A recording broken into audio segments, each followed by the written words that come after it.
Last episode में हमने देखा था कि टाइफून ट्रेडिंग की टीम अपने पुराने ऑफिस में वापस लौट गई थी और वो उसी को सेलिब्रेट कर रही थी। लेकिन तब उन्हें पता चलता है कि बेक के डैड अपनी जान लेने वाले हैं।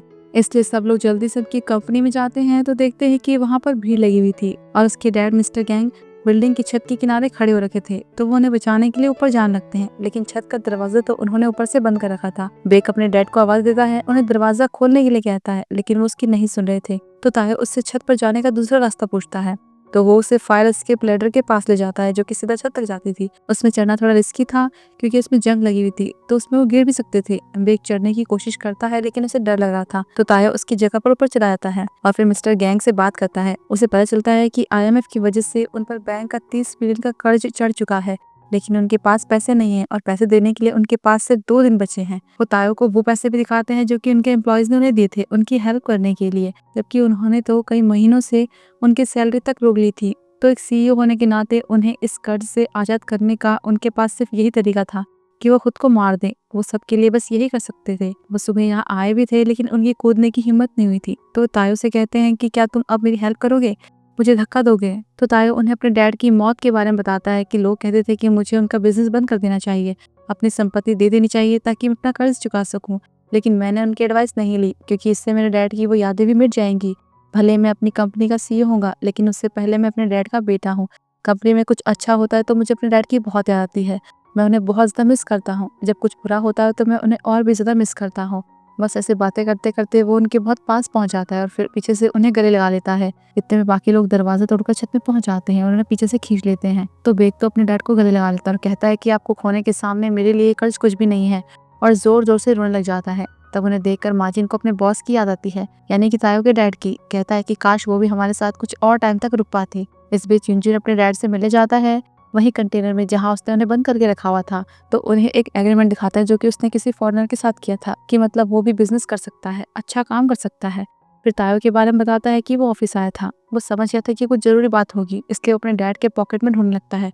तो उससे वो एग्रीमेंट पेपर मिल जाता है जिसमें कि प्रॉमिसरी नोट के बारे में लिखा हुआ था। तो वो उसे अपने साथ लेकर चला आता है। फिर नेक्स्ट बेक को देखते हैं, वो तायो को अपने डैड की कंपनी घुमाता है और सामान वगैरह दिखाता है। तो तायो को पता चलता है कि उसके डैड एक इन्वेंटर है और उनके पास 20 से ज्यादा पेटेंट है। तब वो उन्हें एक सिक्योरिटी कैमरा रोबोट भी दिखाता है जिसमें कि एक ऑडियो सेंसर था और वो आवाज की तरफ घूम सकता था। तायो ताली बजाता है तो रोबोट उसकी तरफ घूम जाता है। ये देखकर तो वो काफी सरप्राइज होता है। बाकी सब लोग भी ये सब देखते हैं तो उन्हें ये सब बहुत ही इंटरेस्टिंग लगता है। तायो को तो सिक्योरिटी कैमरा में इंटरेस्ट आने लगता है कि ये बहुत जरूरी है और इनका मार्केट अच्छा चल सकता है, इसलिए वो इसे ही एक्सपोर्ट करने का फैसला करते हैं, जिससे कि मिस्टर गैंग की हेल्प भी हो जाएगी। फिर बाद में मिसॉन घर जाती है तो देखती है कि मिहो रो रही थी क्योंकि नामो ने उससे ब्रेकअप भी कर लिया था। वो उसे डांटती है कि तुम्हें इस तरह से अपने एक्स बॉयफ्रेंड से बात नहीं करनी चाहिए, क्योंकि वो भी समझ गई थी कि शायद उसकी वजह से ही उसने ऐसा किया होगा। तो वो कहती है कि ऐसा कुछ भी नहीं है, सब लोग गलत समझ रहे हैं, मेरे एक्स बॉयफ्रेंड के साथ मेरा कुछ भी नहीं है, उसके साथ तो मेरी कुछ और प्लानिंग चल रही थी। और फिर नामो के लिए गुस्सा करती है कि पहले वो ही मेरे पास आया था और फिर मुझे डंप करके चला गया। उसकी दादी तो उसे ही मारती है कि तुम इस तरह से किसी भी लड़के पर ट्रस्ट कैसे कर सकती हो, और भी कहती है कि तैयार हो जाओ, हम उससे मिलने जाएंगे। तो ब्योंग भी अपनी ताइक्वांडो की ड्रेस पहनकर आता है कि मैं भी उस लड़के को सबक सिखाऊंगा। जबकि वहां पर नामो अपने ऑफिस में सफाई कर रहा था कि तभी एक लड़का आता है। उसे कहता है कि तुम अपना फोन क्यों नहीं उठा रहे थे, और उसे बताता है कि मैं ताइमन हूँ, मिहो ने तुम्हें मेरे बारे में नहीं बताया। असल में ये मिहो का वही एक्स बॉयफ्रेंड था और एक म्यूजिक एग्जीक्यूटिव भी। तो मिहो ने इसे नामो को एक मौका देने के लिए कहा था, इसलिए वो उसे अभी एक गाना गाकर सुनाने के लिए कहता है। फिर अगले दिन टाइफून टीम को देखते हैं, वो मिस्टर गैंग की कंपनी के साथ एक परचेज एग्रीमेंट साइन कर लेते हैं कि वो उनके 500 सिक्योरिटी कैमरा खरीद रहे हैं, और सियोन भी यहाँ पर काम करती थी। तो उन लोगों को देखकर वो छुप जाती है कि कहीं वो उसे देख न ले, क्योंकि वो लोग उससे वैसे ही नफरत करते थे। फिर वापस से ऑफिस में आकर वो लोग एक्सपोर्ट करने के प्लान पर काम कर रहे थे, उस रोबोट को चेक कर रहे थे कि तभी युनजिन अपने आदमियों के साथ वहां घुस जाता है और तायो और उसके डैड के एग्रीमेंट के बारे में बातें करता है कि मैं उसके लिए यहाँ पर आया हूँ। मतलब कि तायो उन्हें फिक्स डेट पर प्रॉमिसरी नोट नहीं दे पाया, इसलिए उसके आदमी वहां पर उसका सामान उठाने लगते हैं। तायो कुछ नहीं कह पाता, उसे बहुत ज्यादा गुस्सा आ रहा था, इसलिए युनजिन को खींचकर ऑफिस में ले जाता है।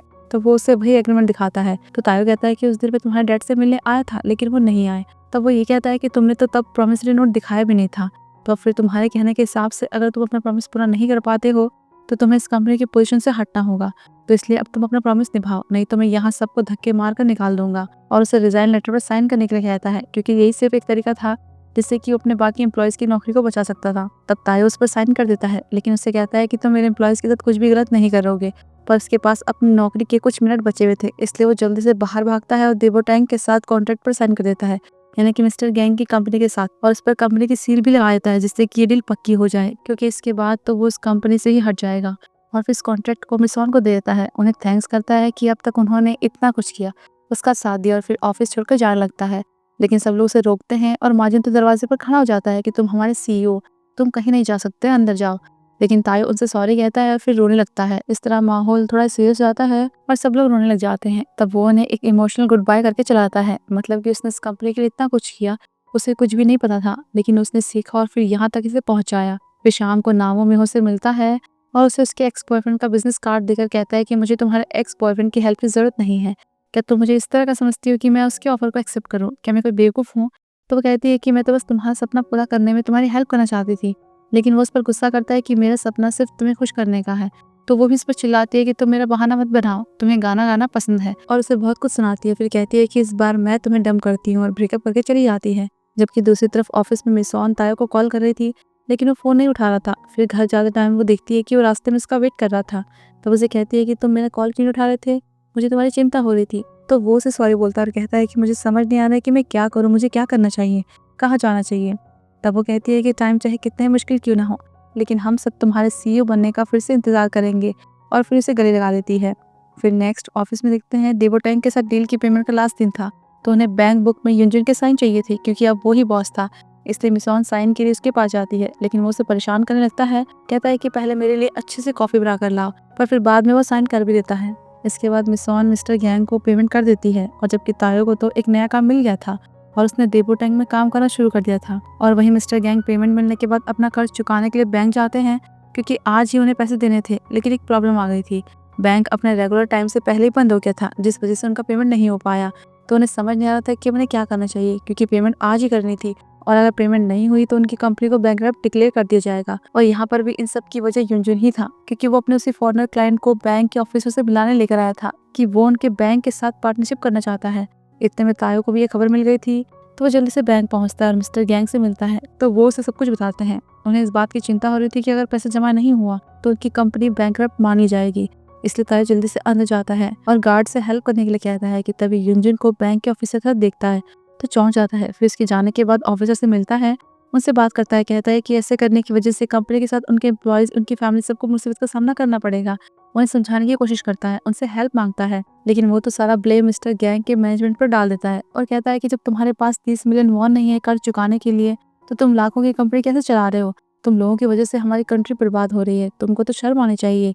तो ताया को गुस्सा आता है, वो चुप नहीं होता, उल्टा उन्हें सुनाता है कि ये कंट्री इन जैसे हार्ड वर्किंग लोगों की वजह से बर्बाद नहीं हो रही है, उन जैसे लोगों की वजह से जो कि पैसों के लिए ऐसे लोगों का फायदा उठाते हैं। फिर बाद में जब सब लोग इस बात को लेकर डिस्कस करते हैं, तो मार्जिन कहता है कि ये बहुत ही अजीब बात है कि कंपनी को बैंकरप्ट डिक्लेयर कर दिया गया है, जबकि कंपनी की कीमत लाखों में है। और मिसॉन को भी अजीब लगता है। ऊपर से ताया ने तो वहाँ यूनियन को भी देखा था, इससे तो उसे और भी ज्यादा शक होने लगता है। अगले दिन डिस्ट्रिक्ट कोर्ट के ऑफिसर कंपनी के एसेट्स को जब्त करने के लिए आ जाते हैं, जिन्हें की ऑक्शन के लिए भेजा जाएगा। सारे एम्प्लॉयज और मिस्टर गैंग परेशान हो जाते हैं, उन्हें रोकने की कोशिश करते हैं। तब यूनजन भी अपने उसी फॉरेनर पार्टनर के साथ वहाँ पहुँचता है और तायो को बताता है कि वो भी ऑक्शन में जाएगा। वो फॉरेनर तो वहाँ पर मशीन वगैरह देखने भी लगता है, जबकि यूनजन तो अपनी गाड़ी में बैठा था। तब तायो उसे देख लेता है।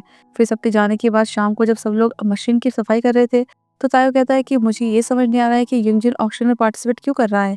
ऊपर से उसे यहाँ के किसी भी मशीन में इंटरेस्ट ही नहीं था, वो तो अपनी कार में बैठा हुआ था। थोड़ी देर बाद सियोन उनके लिए स्नैक्स लेकर आती है, तो सब उसे यहाँ देखकर चौंक ही जाते हैं। वो उन्हें बताती है कि उसके कहने पर ही बेक ने अपने डैड के यहाँ पर उसे जॉब दिलवाई थी और वो यहाँ पर सफाई का काम करती है। फिर चली आती है, तो वो लोग वापस अपना डिस्कशन करते हैं। और फिर मिसॉन को याद आता है कि जिस दिन वो और तायो मिस्टर बेक से मिलने उनके ऑफिस में गए थे, तो उसने वहाँ पर यूनजिन को उस फॉरेनर के साथ डील करते हुए देखा था।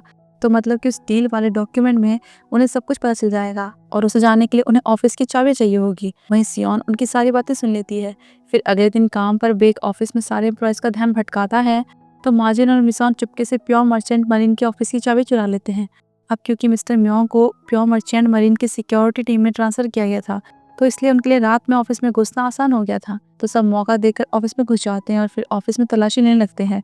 उधर मिस्टर म्योंग कंटेनर एरिया में देख रहे थे, तब वो मिस्टर बेक के मैनेजर को किसी को खाना देते हुए देख लेते हैं, पर वो पता नहीं चलता कौन है।